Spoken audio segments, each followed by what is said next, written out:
بسم الله والصلاة والسلام على رسول الله. السلام عليكم، إن شاء الله تكونوا لاباس ومتهنيين يا رب. اليوم جبت لكم أنجح وصفة تاع مطلوع الكوشة ولا الخبز الدار تاع الكوشة، من أروع الوصفات اللي راح تجربوهم إن شاء الله. يجي خفيف، يجي هشيش، يجي طري ومهوي من الداخل ومعمر فراغات قطني. غادي إن شاء الله كي تجربوه تنجحوا فيه بوحدة طريقة بدون جهد ولا بدون دلك، بوحدة الطريقة تجي سهلة وكامل إن شاء الله ينجح معكم. وأي وحدة مبتدئة ما تعرفش دير المطلوع ولا عمرها ولا حكمت العجين في يدها، غادي إن شاء الله بهذه الوصفة ولا خدمتيها ولا جربتيها وتبعتي كامل التفاصيل في هذا الفيديو إن شاء الله تنجح معكم. رافقتها بواحد الشكشوكة تاع باذنجان من أروع ما يكون، تجي بنينة حسن في الدقيقة التالية غادي ديروها. أما لا تبعوني هنايا عندي 4 كيلات تاع فرينة، درت 4 كيلات راهم ما بانوش البنات. والكيلة التالية غادي نديرها سميد، نحطو كامل هذو مع بعض وانا غربلتهم حطيتهم في هذه القصعة. غادي نحط 2 مغارف تاع الخمارة، ونحط كذلك معها مغرف كبيرة تاع السكر، ونجيب نص كاس تاع الزيت نحطها على كامل هذا الإناء في الفرينة. نجيب المحامي، يعني محمية البنات الماء عندي هنايا الإناء الأول والإناء الزاوج درتهم وغادي ما يكملوليش. غادي من بعد ثاني نزيد هنايا الماء، خاطرش كل فرينة والروحة. انتوما كملوا حتى العجينة تلموها ديروها طرية كما راكم تشوفوا. ها هي غادي تجي طريه. نحطو هنايا مغرف مشي معمره تاع الملح، درت غير نص مغرف ومشي معمره، حطيتها درت عليها الماء وغادي نضربها غير بالكف تاع يدي ما نعجنش البنات. صاي هنايا غادي نحبسو.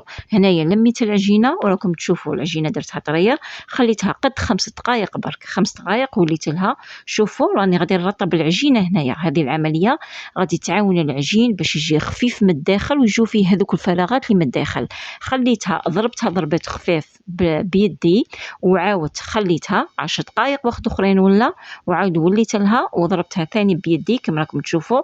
نهوي العجينه هنايا وفي نفس الوقت العجينه هنايا راح ترطب. راني موجده السميد وغادي نكون كرات هنايا ونديرهم بالكف تاع يدي، الرمد كامل هذوك الكرات اللي شكلتهم غادي نحطهم في هذا السميد. والسانوج نتوما اختياري، السانوج بغيتو ديرو بغيتو ما ديروش، نرمدهم في هذاك السميد. والبلاوات تاوعي راهم واجدين. هنا غادي تقطع لي 9 خبزات البنات، ثم الخبزات اللي يكونوا متوسطين وخبزه شويه كبيره عليهم.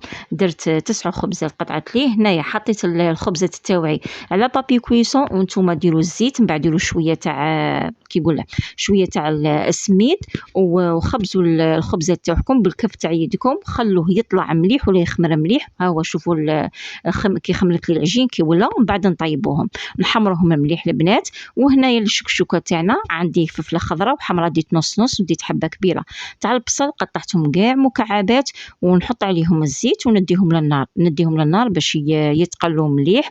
ومن بعد الدنجال تاعي ولا الباذنجان حطيته في الماء وغسلته مليح مع الماء والخل، طبعا بعد ما نقيت الماء من القشور تاوعه. من بعد غادي نجيب الخدمه ونحطها في هذه اللوحه، ونقطعت مربعات ولا مكعبات ونحطهم هنايا نديرهم في المقله. غادي نحط الزيت، ندير الملح والفلفل الاسود، وندير الثوم هنايا. نتوما الثوم قد اللي تبغوا ديروا، انا درت 2 فصوص هنايا قطعتهم نحطها على النار يتقلى، ونولي لهذيك البصل مع الفلفل الالوان اللي درناهم راني ساعه على ساعه نقعد نقلي فيهم باش يحمروا.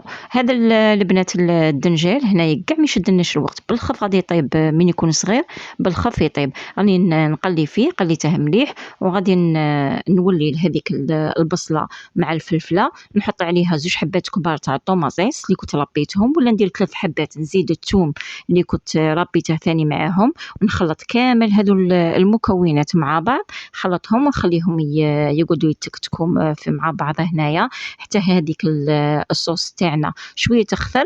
غادي نحط الحرور، حطيت الملح، وندير ثاني الكمون هنايا، ونحط هذاك الدنجال اللي راه طاب تما راه طايب هنايا، غادي نحطه يزيد كمل طيابه مع هذه الطوماطيس والبصل والفلفله، ونخليهم هنايا هنايا حتى هذاك الصوص تاعي يقعد يطيب. من بعد غادي يخثر هنايا الصوص، نحط عليه هنايا اختياري البنات، نتوما بغيتو ديروها بغيتو ما ديروهاش اختياري، هي نورمالمون غير هذيك ونحطوها ثاني تجي شابه. نضري ندير انايا غير الدنجال مع هذاك البصل وكاع ويجي شباب.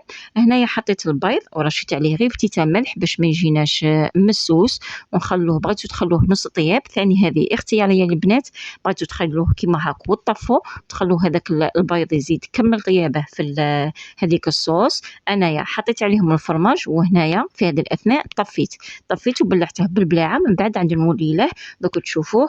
واختياري ثاني الفرماج بغيتو ديروه بغيتو ما ديروش. وها هو الخبز تاعنا البنات، طيبناه في الاول نديرو له النار شويه قويه، من بعد نقصوا له شويه النار باش يطيب لنا من الداخل ونحمروه. شوفوا التحمر تاعه يجي شباب بزاف، يجي هذا الخبز مهوي من الداخل، يجي معمر فراغات وخفيف كي ترفدوه كانكم رافدين ريشه من الداخل، ويجي طري في الفم كي تاكلوه. دوك نقسم معاكم حبه من بعد، تجي خفيفه البنات وكانكم راكم رافدين قطن في يديكم، تجي شابه بزاف. جربوا هذه الوصفه سهله ماهله البنات، اي وحده ما تعرفش دير العجين ولا ما تعرفش عمرها ولدت القصعه في يدها، غادي هذه الوصفه الا كان تبعتوها من الاول للاخير وتبعتوا كامل النصائح كما وريتكم غادي تنجح معكم. شوفوا الدليل، شوفوا تلبوا بها كما تبغوا، تجي خفيفه بزاف، معمر فراغات من الداخل مهوي. والوصفه تاعنا تاع الباذنجان ولا الشكشوكه تاع الباذنجان درناها معها باش نغمسوا هذاك الخبز اللي درناه مهوي وشباب البنات.